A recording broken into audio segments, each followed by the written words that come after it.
ان کے لیے دو چیزیں ہیں، ایک ذکر الہی جس کی مثال بارش کی سی ہے وہ لوگ، اور دوسری شیخ کامل کی توجہات۔ آپ فرماتے ہیں کہ وہ لوگ جنہیں کامل مرشد ملتے ہیں، خوش قسمت ہیں وہ لوگ جن کی دلوں میں مرشد کو پانے کی امنگ، آرزو اور تڑپ پیدا ہوتی ہے، مرشد کو پانے کی جستجو پیدا ہوتی ہے۔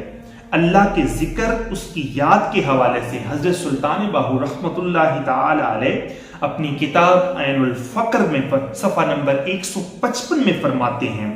کہ اگر نفس گناہ و معصیت میں مشغول ہو جائے اور دل ذکر اللہ بھول جائے تو اس سے بڑھ کر اور گناہ کبیرہ کوئی نہیں۔ تو اس سے واضح ہے انما المؤمنون الذین اذا ذکر اللہ، کہ مومن لوگ تو وہ ہیں کہ جب اللہ کو یاد کیا جائے، وجلت قلوبہم، تو بات کی بات ہے پہلے تو انسان کو اللہ تبارک و تعالیٰ کی یاد کا آنا لازم ہے، کہ اللہ کو کتنا یاد کرتا ہے اور کس طریقے سے یاد کرتا ہے کہ دل کی کیفیت بدل جائے اس کی۔ جو دل اس کا سخت ہے وہ ہو کے ہتھوڑے کے ساتھ، اس جو زنگ انسان کے دل کے اوپر لگا ہوا ہے وہ ہو کے ہتھوڑے کے ساتھ لگا کر، ضربے لگا کر اس زنگ کو ختم کرے جو انسان کی دل کے اوپر سیاہی کی مانند چپکا ہوا ہے، اور انسان کی دل اس قدر بیمار ہو چکا ہے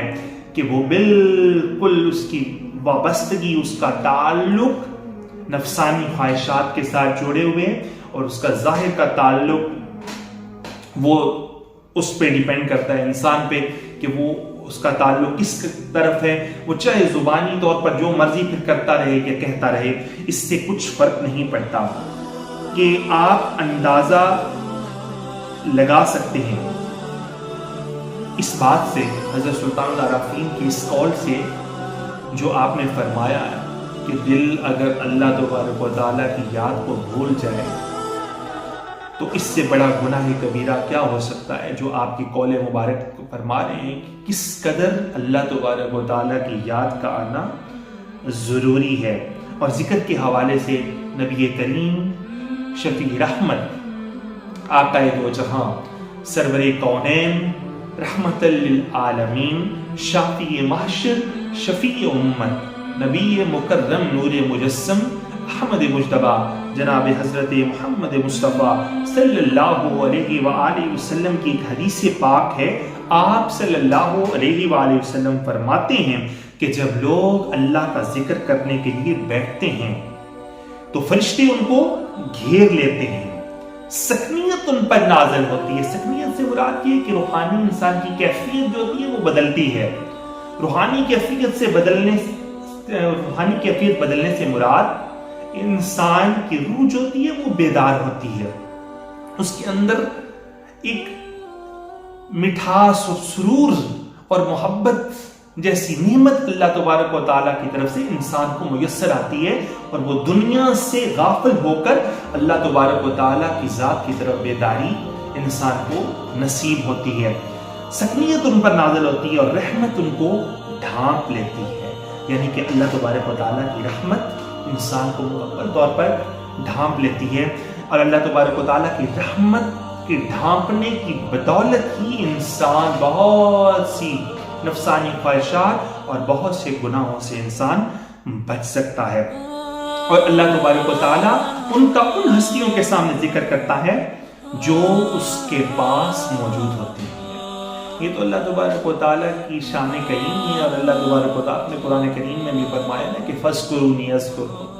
کہ تو مجھے یاد کر میں تجھے یاد کروں گا۔ تو یہی حدیث پاک میں بھی اللہ تبارک و تعالیٰ کی طرف سے حضور علیہ السلام نے ارشاد فرمایا ہے، مسند احمد کی حدیث ہے، 5404 نمبر ہے اس کا، کہ اللہ تبارک و تعالیٰ اس بندے کا جو اللہ تبارک و تعالیٰ کی یاد میں مشغول ہو جائے، یعنی کہ دل سے، صرف زبان سے نہیں، دل سے، کیونکہ اللہ تبارک و تعالیٰ انسان کی نیتوں کو دیکھتا ہے، اس کے ارادوں کو دیکھتا ہے، اس کی اندر کی توجہات اور کیفیت کو دیکھتا ہے، نہ کہ ظاہر کو۔ اس بات پہ بھی ساتھ ساتھ غور ہونا چاہیے آپ کا، اور آپ اندازہ لگائیں کہ اس کا کیا مقام ہوگا کہ جو ہر سانس اللہ کے ذکر میں مشغول ہو جائے، اپنی ہر سانس اللہ کی یاد پر وار دے، کہ جیسے حضرت سلطان باہو رحمت اللہ تعالی علیہ نے فرمایا کہ جو دم غافل یعنی کہ جو سانس غافل، سو دم کافر سن مرشد کے پڑھایا ہو، کیتی جان حوالے رب دے اساں چت مولا ولایا ہو، مرن تو اگے اساں مر گئے یا حضرت باہو تد مطلب نو پایا ہو۔ اس کا کیا مقام ہوگا جو اپنی ہر سانس اللہ تبارک و تعالیٰ کی یاد کے سپرد کر دے اور اپنی جان کو مکمل طور پر اپنے اللہ کے حوالے کر دے۔ سورہ توبہ میں اللہ تبارک و تعالیٰ نے فرمایا کہ وَأَمَّا الَّذِينَ فِي قُلُوبِهِم مَّرَضٌ فَزَادَتْهُمْ رِجْسًا إِلَىٰ رِجْسِهِمْ وَمَاتُوا وَهُمْ كَافِرُونَ، اور جن کے دلوں میں مرض ہے، وَأَمَّا الَّذِينَ فِي قُلُوبِهِم مَّرَضٌ، اور جن لوگوں کے دلوں میں مرض ہے۔ غور کریں سورہ توبہ کی آیت کریمہ ہے 125، وَأَمَّا الَّذِينَ، پھر آپ غور کریں کہ وَأَمَّا الَّذِينَ فِي قُلُوبِهِم مَّرَضٌ فَزَادَتْهُمْ رِجْسًا إِلَىٰ رِجْسِهِمْ، کہ جن لوگوں کے دلوں میں مرض ہے تو اللہ تبارک و تعالیٰ نے ان کی ناپاکی پر مزید ناپاکی کا اضافہ کر دیا۔ اللہ اکبر، رجسن الی رجسہم، یعنی کہ مزید ناپاکی پر اضافہ کرنا، وَمَاتُوا وَهُمْ كَافِرُونَ، اور وہ کفر کی حالت میں ہی مر گئے۔ اب یہاں سے آپ اندازہ لگا لیں کہ دل کی مرض یعنی کہ دل کی غلاظت اور ناپاکی انسان کے لیے کس قدر نقصان دہ ہے کہ خود اللہ تبارک و تعالیٰ کی ذات قرآن کریم میں اس کی شہادت دے رہی ہے کہ وَأَمَّا الَّذِينَ فِي قُلُوبِهِم مَّرَضٌ فَزَادَتْهُمْ رِجْسًا إِلَىٰ رِجْسِهِمْ وَمَاتُوا وَهُمْ كَافِرُونَ، کہ دل کی مرض یعنی کہ جو لوگ دل کی مرض میں مبتلا ہیں اور جن کے دلوں میں مرض ہے اور ان کی ناپاکی پر مزید ناپاکی کا اضافہ کر دیا گیا اور وہ کفر کی حالت میں مر گئے ہیں۔ یہ دلوں کا مرض بھی اس کی یاد سے غفلت کی وجہ سے ہے، اور دل ہی کا تعلق آپ کے مومن یا مسلمان یا ولی کامل یا فقیر کامل ہونے سے ہے۔ دل خراب ہو گیا،